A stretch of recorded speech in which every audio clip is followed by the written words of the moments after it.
you when all the dogs needed help. Lawyers in that commissary ain't gon' pay itself. Well, that when we recorded in the bathroom. Well, that I take attendance like a classroom. Welcome inside the WHIP podcast studios.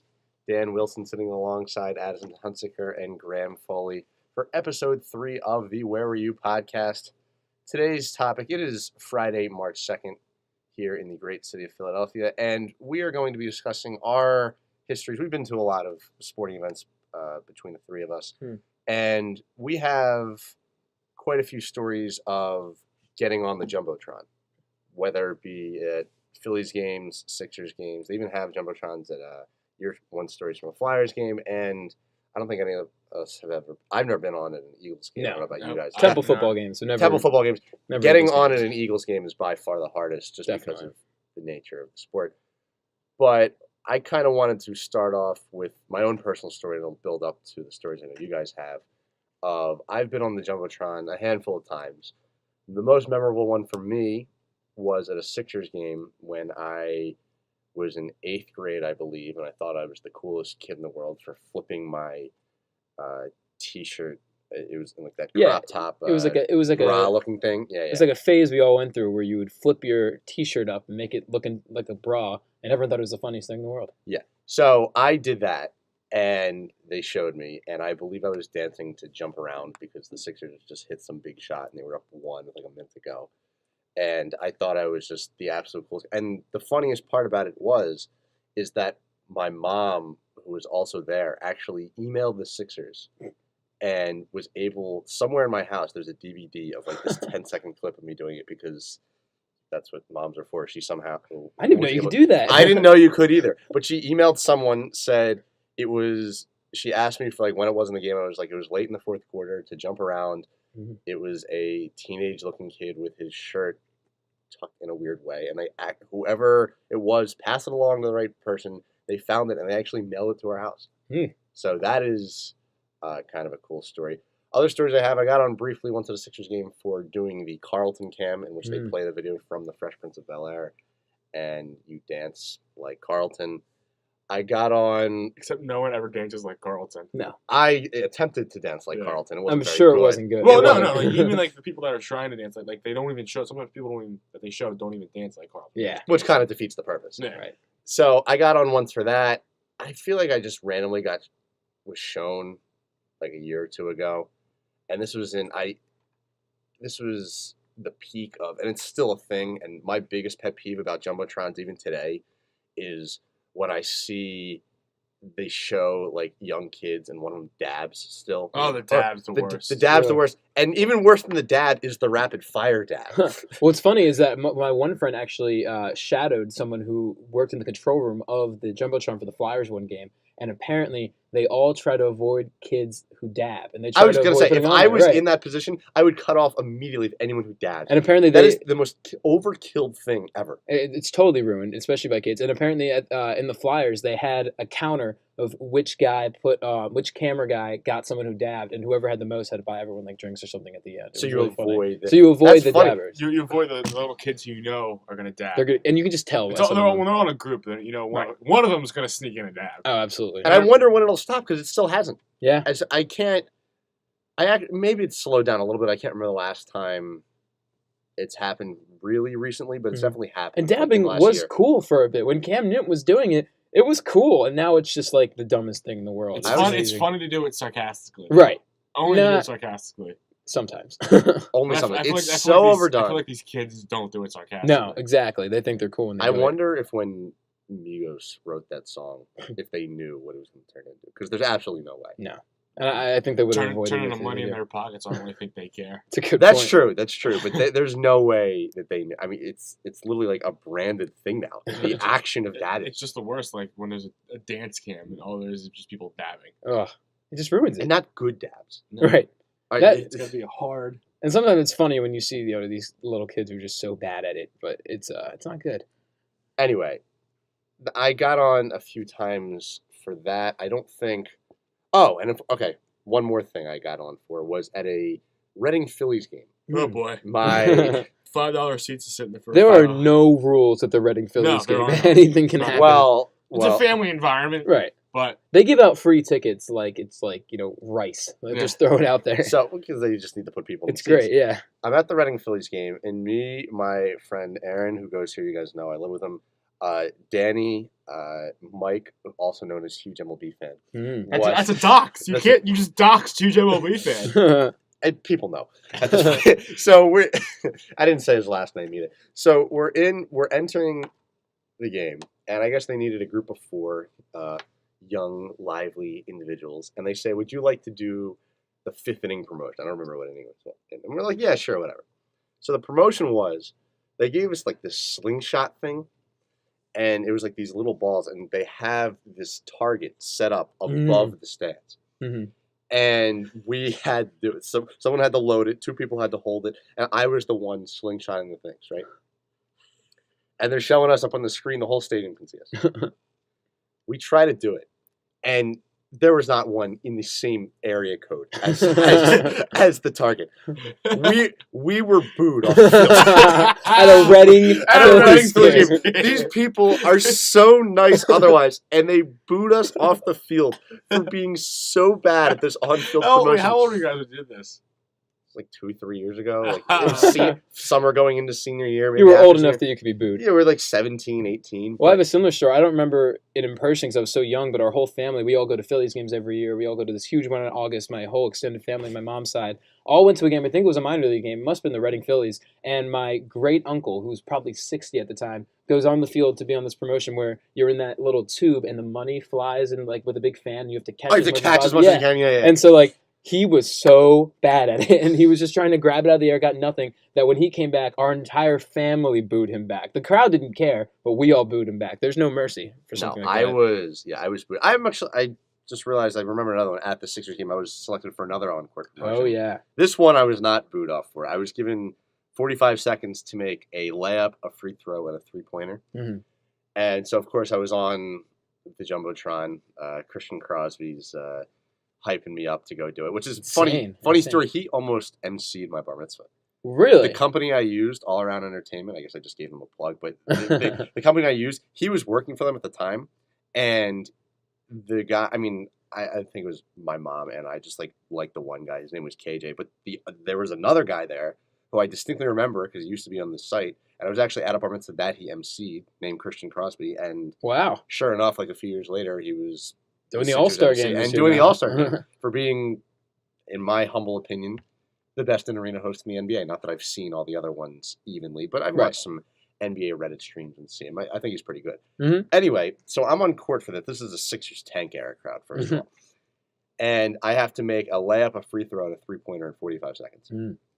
I make the layup, miss 4 free throws in a row, hit the 5th one, and then bank in the 3. Oh. My friends who I was with, also Aaron, Danny, but this time instead of Mike, this was my friend David, just forgot where they were for a second and actually stormed the court and were escorted off for storming the court after I hit the three-pointer. Because they come down with you? What? They came down. They let them come down with you? They let them come down. Uh-huh.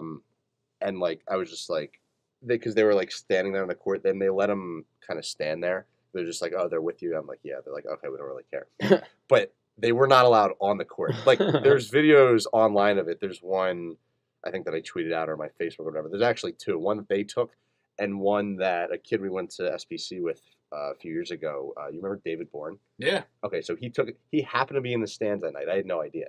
And took a video of it. And it has a video of the final shot. And I really like this angle because the angle my friends took, you kind of just hear screaming and the camera points towards the ground and you can tell that it's pandemonium. You don't really see it.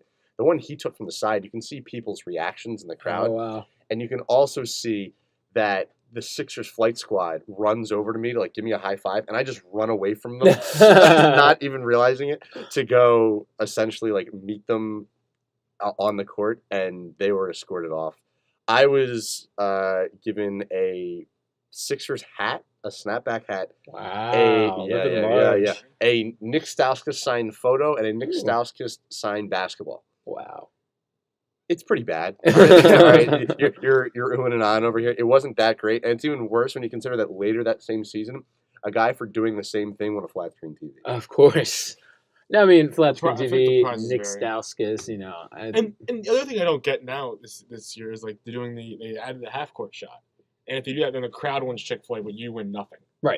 I Oh, guess you went also Chick-fil-A. went Chick-fil-A, but Yeah, yeah, but- it's- you can kind of get I'd screwed a want little money bit. or like Yeah. something. I mean, yeah. there was a game at Penn, or if they got, or no, I mean at Temple, one guy made a half court shot. And Free he housing, won, right? He won rent at the apartments at $12.20 for a year, and this guy makes it, and everyone gets a biscuit, not even like a full sandwich. It was a chicken biscuit, which they don't even sell at our location at Temple. So Yeah, that's kind of not worth it. Yeah, their encore promotions vary. Sometimes it's like you have to sit down and shoot it. Mhm. Sometimes it's like it used to be the free throw or the layup free throw 3-pointer. Now they've added in the half court shot. Sometimes you get like 2 chances at each. Sometimes there's a clock. Mhm.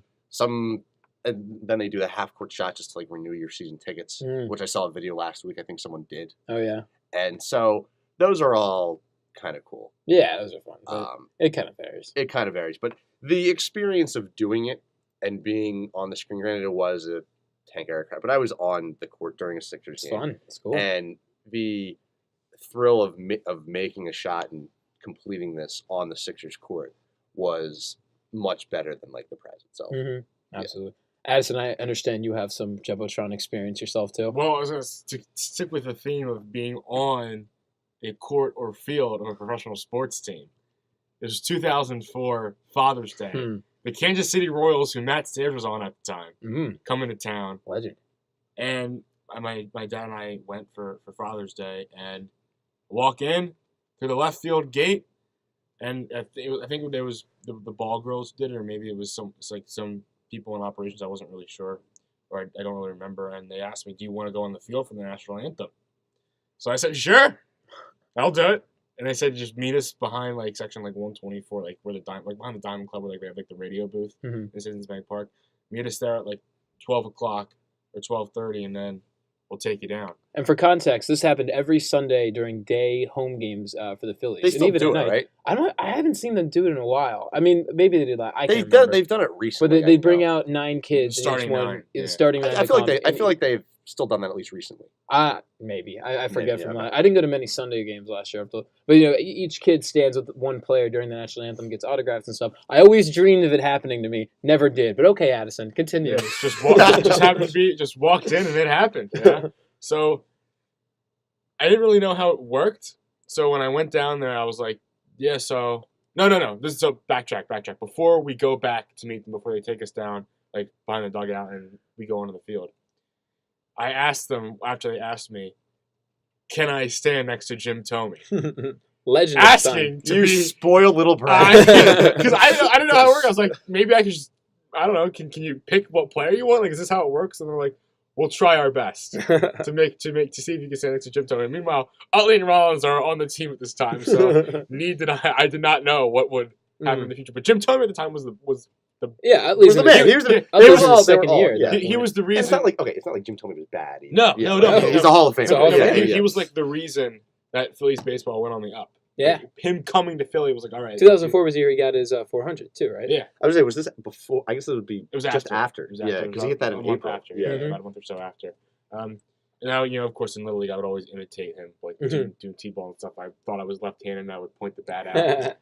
Well, that was a Howard. That was a Ryan Howard thing. That was Jim Tomey did it too. Yeah, I know, but Howard like really like. he would, No, like, but sit Jim back- Tomey would just hold it up, and then Jim Tomey did it too. Yes, Howard but did it longer. Howard did it longer. and- Howard did not play at this time, Dave. Yes, yes, but Ryan It was Jim Ryan, Tomey. how many kids in Little League did you see try and do the Of Ryan course. Howard thing Yes, and would? but 3 at years this later. point in time, it was Jim Tomey. You were doing it in T-ball. Yeah. Yes. Oh, okay, fine. Go That's ahead. what he said. Yes, that's what I said. That's why I wanted to be next to Jim Tomey. We're getting heated here in This the is podcast unbelievable. studios of WWE. This is Continue. unbelievable. So anyway, I go back and they're at like the elevator. We take the elevator down, and they tell me like, yeah, you're gonna be next to Jim Tomey. So I was freaking out. Then I run onto the field, and then obviously they put up like my name, Addison Hunsaker, first base, starting 9. So I was technically on the jumbotron for at least like 5-10 seconds while they were doing that, introducing every kid.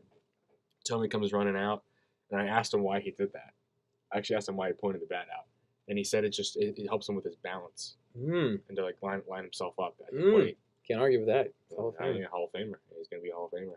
So that was my one story for there, and being on the national anthem was cool. Got the autographed baseball, which I still have. Mm. It's in a little case. That's cool. Did they give you a baseball? Or did you just have one? No, they gave us one, and then, Nice. then they all signed them. And then you get to stay on the national anthem and then run off. Nice. You have a photo of that somewhere, right? I feel I like do. I've seen this. I Okay. do, yeah. He's Who took that? my dad did. Your dad. Okay, so they don't give you one. Like your dad just kind of got My it. dad. Well, I think my dad did is he went to one behind the section Mhm. of where the Phillies dugout No, is. you're gonna be at first And base. he told him like my son's gonna be on first base. Can I There you go and take a picture of him? They let him. That's cool. So there's that one, and then more recently last year, you guys are a part of the season ticket package. Friends and I, along with Dan and Graham, split Sixer season tickets. And before the season last year, we got a fat head of Sam Hinkie. Giant, massive, really clear picture of Sam Hinkie's face. And my roommate, well, one of my roommate now, he wasn't my roommate last year, Kevin Rice, we were scared to bring this thing in the stadium. Mhm. So the first 2 games we snuck it in, but then they didn't seem to care, so we just kind of brought it in. And I always wanted to try to get on the Jumbotron. And it was against the Raptors in late December last year. The Sixers ended up coming back towards the end of the game, but at this point it was a blowout, so the stands were pretty empty. And the camera guy's zooming in on the guy behind. Well, he's not really zoomed in, but he's focused on the guy behind me. Like the Hinkie head is not the feature of his shot. And I just slowly kind of just raise it. And it was on there for like a solid 5 to 7 seconds Sam Hinkie before made they it. switched to it. And you just see the camera just zoom in on the guy behind me, completely cutting off the head, and then they switched it. And then Not talking about Hinkie. it got tweeted about by like a bunch of the beat reporters for the Sixers saying Really? a Sam Hinkie fat head was just on the Jumbotron. Amazing. So Did you get it on ESPN for the Rockets game last year? Yeah, Yeah, well, yeah. so When we- we sat behind the Rockets bench for the How'd you get those tickets again? Kevin's neighbor works at I think Gotcha. it's Prudential. Gotcha. He's high up in Prudential, so they got those tickets, and we brought the heads and just kind of showed them off during timeouts. Now, we're running short on time here, so I want to transition to what I think is maybe the funniest story we're going to get in here, and it's where Graham took an L on the Jumbotron. So Okay, all right. we're gonna let you. I wouldn't say it was an L. It was a mutual decision. All right, so You took an L. I've been stop. I've been to the scoreboard plenty of times. There's one time I almost fell down. I was standing on a chair during Living on the Prayer in the karaoke cam at a Phillies game, and made it with like my friends in 7th grade. But this is at a Another Flyers L. game. Stop it. It's Flyers game.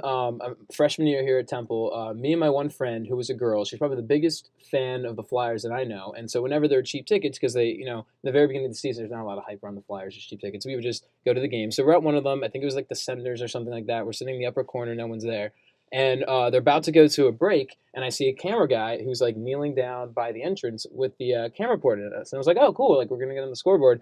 And then I didn't know why, because we weren't doing anything interesting. And so in my head, I'm thinking, all right, I got to do something, funny. And we're both just, like on our phones or whatever. And they're doing a little ad segment before we get on, just like something with the break. And all of a sudden, you see this big like green thing go across, and it goes, "It's time for the Monco Weddings Kiss Cam." And let me tell you, we were petrified. There was just utter silence. And I think if you saw our faces, just the widest eyes in shock. So we're just friends. And at the time, I'm pretty sure she had a boyfriend who went to another school. And I just, out of like sheer, terror, I just kind of whispered, "What do we do?" And there was like a second. She goes, "Fist bump. Fist bump." And I was like, okay, solid plan. So they go to a couple people who kiss, and then they go to us, and we just, without looking at each other, looking straight ahead, just fist bump. And the whole crowd goes nuts. Everyone's just like cracking up and everything. But the host was not having it. The guy, I think his name was Sean, who was like the in-game host of the Flyers, like, "No, we want a kiss. Come on, give us a kiss." And we both just kind of shook our heads. We're like, no. She's like, "What about one on the cheek?" And I like looked over and we're both like, nope, just not gonna do it. And we were like, no. And so we stayed true, did not just fist bumped again. How long and were you on? we were probably on for like 15 seconds. Which like, feels like a Yeah, year. like an eternity. Jumbotron's The a whole long thing, time. It's a long time, and just we had to keep shaking our head as the crowd just cracked up, and then they flipped it off of us. And then meanwhile, she saw her aunt at the game. We got a text in capital letters, "You kiss Cam Rebel!" Like everyone saw it, and it was totally embarrassing but hilarious. That's great. I've seen people use cop outs for the kiss cam too, like saying like mouthing like "that's my sister" or something. Yeah, I've like seen that, one just, that like, saying the something. lady was like, "That's my son." And I was like, "Oh my Oh god, my how could you do that?" He looks It's so- actually amazing that you don't see that happen more often. yeah.